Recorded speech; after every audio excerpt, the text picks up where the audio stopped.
આજના સમાચાર ઉપર નજર કરીએ તો બિહારના મધેપુરા જિલ્લામાં કાકા અને ભત્રીજી વચ્ચેના અવૈધિક સંબંધોને તાર કરી દીધા છે। કાકાને સગી ભત્રીજી સાથે પરીક્ષા અપાવવા જતા સમયે પ્રેમ થઈ ગયો। પરીક્ષા અપાવવા જતી વખતે બંને એક સુમસામ જગ્યા નહેર પાસે ઝાડીઓમાં ગેરકાયદેસર સંબંધ બાંધ્યા હતા। આ દરમિયાન કેટલાક યુવાનો ત્યાં પહોંચ્યા અને બંનેને પકડી લીધા હતા। આ પછી યુવકોએ યુવતી પર દુષ્કર્મ કરવાનો પ્રયાસ કર્યો હતો। જી હા મિત્રો, અત્યારે હાલ મોટા સમાચાર સામે આવી રહ્યા છે।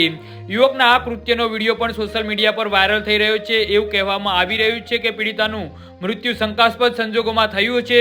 પોલીસે આ મામલાની તપાસ શરૂ કરી દીધી છે। વાયરલ વિડીયો અંગે જાણવામાં આવી રહ્યું છે કે આ મામલો જિલ્લાના શંકરપુર પોલીસ સ્ટેશન વિસ્તાર હેઠળ આવતા રામપુરા લાહી પંચાયત સ્થિત વોર્ડ નંબર 4 નો છે, જ્યાં મો એનુલ હુદા નામના માણસે પોતાની ભત્રીજીને પોતાની જાળમાં ફસાવી રહ્યો હતો અને તેની સાથે ગેરકાયદેસર સંબંધ બનાવી રહ્યો હતો। આ દરમિયાન સ્થળ પર પહોંચેલા કેટલાક યુવાનોએ પહેલા બંનેના વિડીયો બનાવ્યા। આ પછી તેઓ બંનેને પોલીસ સ્ટેશન લઈ જવાની વાત કરવા લાગ્યા અને ઘણી વિનંતીઓ પછી ગુસ્સે ભરાયેલા યુવક શાંત થયા।